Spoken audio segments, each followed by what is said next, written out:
The initial crimes were both investigated as homicides. And of course, we launched an attempt homicide investigation for the third stabbing.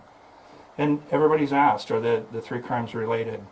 And while we investigated, it was certainly more probable than not that they were. We didn't know whether we had several attackers out there or one. So we had to keep all options on the table. So this brings us to the arrest.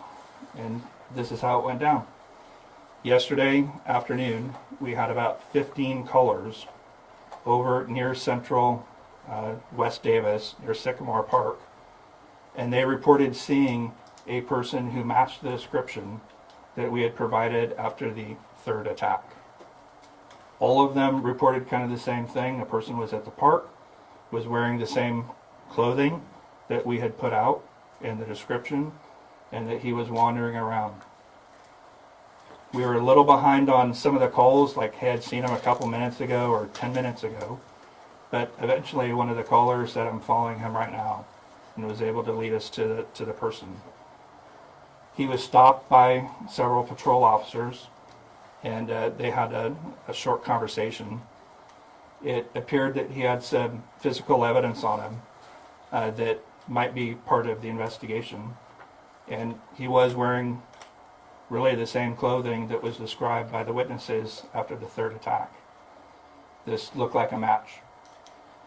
So they spoke to him briefly, and at this point it was becoming a little bit of a neighborhood spectacle, so they asked if he would be willing to come downtown here so that they could speak with him, and he agreed. The detectives met with him, and they spent many hours interviewing him.